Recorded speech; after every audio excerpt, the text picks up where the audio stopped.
this toxic polarization that is destroying our country today. And how do we deal with that? This kind of division is more dangerous for our country than any time since the American Civil War.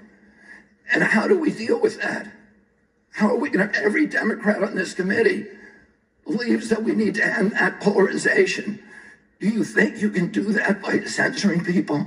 I'm telling you, you cannot. That only aggravates and amplifies the problem. We need to start being kind to each other. We need to start being respectful to each other. We need to start restoring the comedy to this chamber and to the rest of America, but it has to start here. My uncle, Edward Kennedy, has more legislation with his name on it than any senator in United States history. Why is that?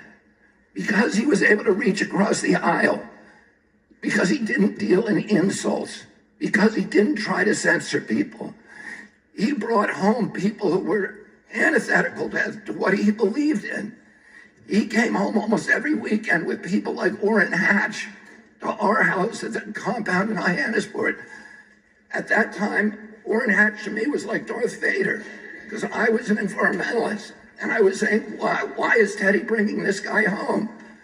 But he knew that he was effective because he understood that comedy and respect and kindness and compassion and empathy for other people is the only way to restore the function in this chamber. But more importantly, today we need to give an example in the leadership of our country of being respectful to each other. If you think I said something that's anti-Semitic, let's talk about the details. I'm telling you all the things that I'm accused of right now by you. And in this letter are distortions, they're misrepresentations. I didn't say those things.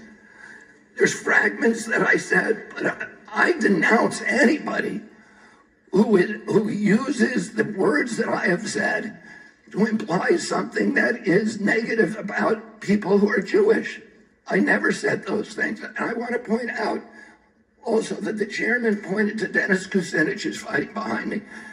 There is no two people in the country who feel more differently about American politics than these two people. And yet they were friends. Dennis attended his children's basketball games, attended his daughter's wedding. This is what we need, how we need to start treating each other in this country. We have to stop trying to destroy each other, to marginalize, to vilify, to gaslight each other. We have to find that place inside of ourselves of light, of empathy, of compassion, and above all, we need to elevate the Constitution of the United States, which was written for hard times. And that has to be the premier compass for all of our activities. Thank you very much. Thank you.